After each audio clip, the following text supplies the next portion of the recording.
Salaaed. Frances Hodgson Burnett. Esimene peatükk. Ainuüksi. Kui Mary Lennox saadeti Misselthwaite'i mõisasse oma onu juurde, siis ütlesid kõik, et ta on kõige ebameeldiv oma välimusega laps, keda kunagi nähtud.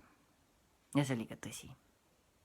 Tal oli väike kõhn nägu ja väike kõhn keha, hõredad heledad juuksed ja hapuilme. Ta juuksed olid kollased ja ta nägu oli kollane, sest ta oli sündinud Indias ning ilmast ilma ühel või teisel põhjusel haige olnud. Ta isa oli olnud Inglise valitsuse teenistuses, alati ametis ja ka ise haige. Ema aga oli olnud suur iludus, kes armastas ainult seltskonnas käia ja rõõmsate inimestega lõbutseda. Ta polnud väikest tütart üldse soovinud.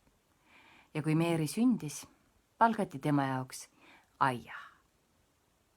India lapsetüdruk, Am, kellele anti mõista, et kui ta soovib Memsahibile Indias käskijanna, proua, meeldida, siis peab ta hoidma lapse eemal ema silmist nii palju kui võimalik. Nii et kui Mary oli veel haiglane, virise, vinetu väike imik, hoiti teda emast eemal. Ja kui ta muutus põduraks, jonnakaks, vantsivaks mudilaseks, hoiti teda samuti eemal.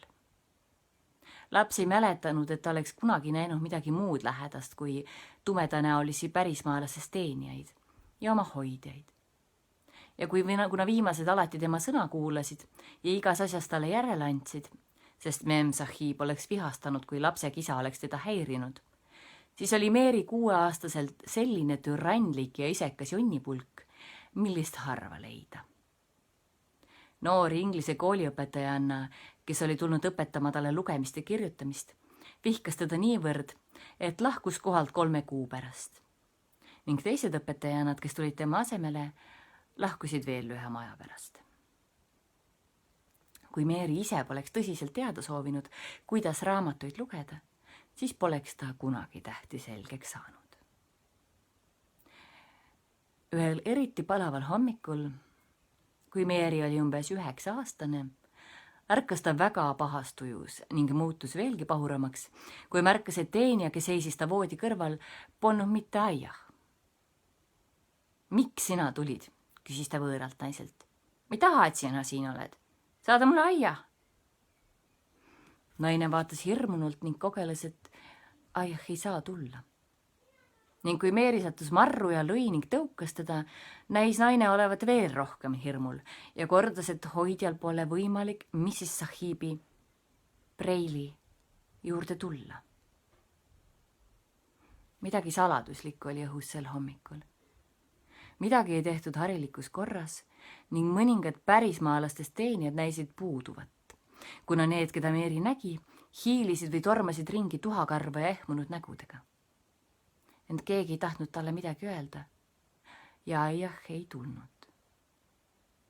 Mary oli täiesti üksi jäetud, kuna hommik sammus oma rada.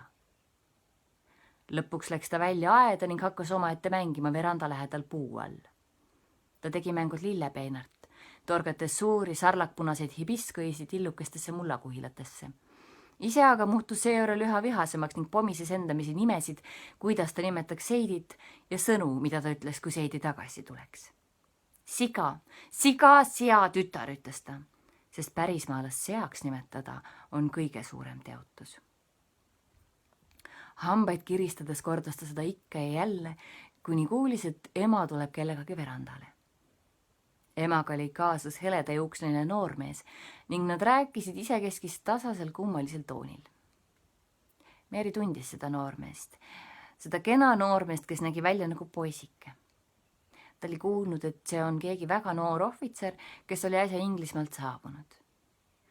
Laps vahtis teda põrnitsedes. Veel enam aga põrnitses ta oma ema otsa. Seda tegi ta alati, kui tal õnnestus oma ema näha, sest Memsahib, nii nimetas Mary teda kõige sagemini, oli pikk, sihvakas nägus naine ja kandis ilusaid rõivaid. Ta juuksed olid nagu lokkiv siid, tal oli õrn väike nina, mis näis kõigesse põlglikult suhtuvat, ning tal olid suured naeratavad silmad. kõik ta rõivad olid õhukesed ja lendlevad ning, nagu Meeri ütles, täis pitse. Sel hommikul näis neis olevat veel rohkem pitse kui kunagi enne, kuid ema silmad ei naernud sootuks mitte. Need olid suured ja ehmunud ning vaatasid paluvalt heledajõukselise poisikese ohvitseri näole. On see nii väga halb? Kas tõesti on? Kuulis Meeri teda küsivat. Hirmus, vastas noormees väriseval häälel. Hirmus, proua Lennox. Oleksite pidanud minema mägedesse juba 2 nädala eest. Memsahib ringutas käsi. Ma tean, et ma oleksin pidanud minema, kaebas ta. Jäin ainult, et osa võtta sellest rumalast banketist, kui loll ma olin. Samal hetkel kuuldus teenijate ruumidest nii vali kaebehääl, et proua Lennox haaras noormehe käsivarrest kinni ning Meeri seisis, värisedes pealaest ja alatallani. Kaebed muutusid üha metsikumaks ja metsikumaks. Mis see on? Mis see on? Hingeldas proua Lennox. Keegi on surnud, vastas ohvitser. Te ei öelnud, et see on puhkenud teie teenijate keskel. Ma ei teadnud, ahastas Memsahib. Tulge kaasa, ning ta pöördus ja jooksis majja. Seejärel saadi kuulda kohutavaid asju ja hommiku salapärasus sai ka Meerile selgeks. Koolera oli lahti puhkenud. Kõige kardatavamal kujul ja inimesed surid nagu kärbsed. Aiah oli öösel haigestunud ja just praegu surnud ning seepärast teenijad olidki tõstnud hüttides kaevekisa. Veel samal päeval suri 13 teenijat ning ülejäänud põgenesid paanikas. Igal pool valitses kabuhirm, surevaid inimesi oli igas telgis. Järgmisel päeval, keset korralagedust ja segadust, peitis Meeri end lastetuppa, kuhu ta jäigi kõigist unustatuna. Keegi ei mõelnud temale, keegi ei vajanud teda ning juhtusid kummalised asjad, millest ta midagi ei teadnud. Kõik need tunnid Meeri vaheldumisi nuttis ja magas. Ta teadis vaid, et inimesed on haiged ning kuulis salapäraseid ja hirmutavaid hääli. Kord puges ta söögituppa ja leidis selle tühjana, kuigi pooleli jäänud söök oli laual ning toolid ja saldrikud näisid olevat tagasi tõugatud, nagu oleks lõunastajad järsku mõnel ootamatul põhjusel üles tõusnud. Laps sõi mõne kuiviku ja puuvilja ja kuna tal oli janu, jõi ta veiniklaasist, mis oli peaaegu täis. Neil oli magus. Meeri ei teadnud, kui kange see oli. Õige pea tegi see teda väga uniseks. Ta läks tagasi ja lukustas end lastetuppa, hirmutatud kisast, mis kostis hüttidest ning ruttavate sammude kajast. Vein tegi ta nii uniseks, et ta suutis vaevu silmi lahti hoida. Ta heitis maha oma asemele ega teadnud tükil ajal enam midagi. Palju asju sündis nende tundide jooksul, mil ta nii raskesti magas. Ent teda ei häirinud majas sisse ja välja liikuvate inimeste kaebed ja hääled. Ärgates jäi ta lebama ning vahtis seinale. Maja oli täiesti vaikne. Ta polnud kunagi tundnud seda nii vaiksena. Polnud kuulda ei hääli ega samme. Meeri tahtis teada, kas kõik on koolerast pääsenud ja mure on möödas. Ta tahtis teada ka, kes hakkab tema eest nüüd hoolitsema, kui Aiah on surnud.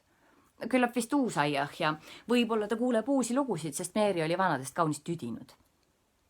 Ta ei nutnud oma amme surma pärast, sest ta polnud õrnasüdameline laps ega hoolinud kunagi palju kellestki. Kära ja ringi jooksmine ning kaebed koolera pärast olid teda hirmutanud ning ta oli vihane olnud, sest kellelegi ei paistnud meenuvat, et ka tema on olemas. Kõik olid liiga hirmust rabatud selleks, et mõelda väikesele tüdrukule, keda keegi ei armastanud. Näis nagu poleks inimestel koolera puhul meeles midagi muud peale iseendi. Ent kui kõik on jälle paranenud, meenub mõnele kindlasti Meeri ning ta tuleb otsima. Kuid keegi ei tulnud.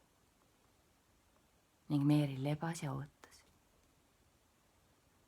Maja näis muutuvat üha vaiksemaks. Siis kuulis ta midagi matil sahisevat ning maha vaadates nägi ta väikest ussi, kes libises mööda matti ja vahtis teda kalliskive meenutavate silmadega.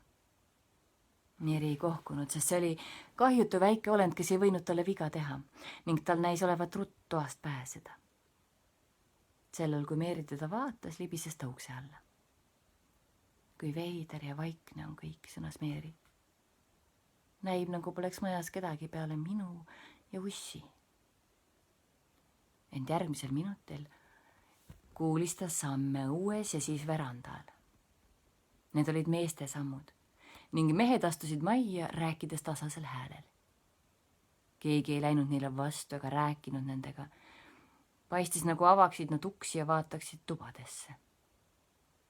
Milline tühjus, kuulis Meeri üht häält. See kena naine ja arvatavasti ka laps. Kuulsin, et tal oli olemas ka laps, kuid keegi pole teda kunagi näinud. Kui mehed paari minuti järel avasid lastetoa ukse, leidsid nad keset tuba seismas Meeri, inetu pahura väikese olendi, kes kortsutas kulme, sest ta hakkas tundma, et ta on näljane ja et teda on alandavalt hooletusse jäetud. Esimene sisseastuja oli suur mees, ohvitser, keda ta oli kord näinud isaga jutlemas. Ta näis väsinud ja murelik, ent Meerit silmates oli ta niivõrd üllatunud, et hüppas peaaegu tagasi. Barney, hüüdis ta, siin on üks laps täitsa üksi, sellises kohas, helde taevas, kes see on? Olen Meeri Lennox, vastas väike tüdruk, ajades end kangelt sirgu. Tema arvates oli mehest väga hoolimatu nimetada ta isa selliseks kohaks. Jäin magama, kui kõik olid kooleres ja ärkasin alles äsja. Miks keegi ei tule siia? See ongi see laps, keda keegi kunagi pole näinud, hüüdis mees, pöördudes oma kaaslase poole. Ta on täiesti unustatud. Miks mind on unustatud? Küsis Meeri jalgu trampides. Miks keegi ei tule? Noor mees, kelle nimi oli Barney, vaatas talle otsa väga kurvalt. Meerile paistis koguni, nagu oleks ta silmi pilgutanud, et pisaraid tõrjuda. Vaene väike lapsuke, ütles ta. Pole enam kedagi, kes tuleks. Nii kummaliselt ja järsku kuulis Meeri, et tal pole enam ei isa ega ema, et nad on surnud ja öösel ära viidud ning et vähesed pärismaalastest teenijad, kes polnud surnud, olid põgenenud majast nii kiiresti kui võimalik. Ilma, et ühelegi oleks meenunud, et on olemas ka Mrs. Sahib. Seepärast oligi kõik nii vaikne. Ning majas polnud tõesti kedagi peale tema ja väikese sahistava mao.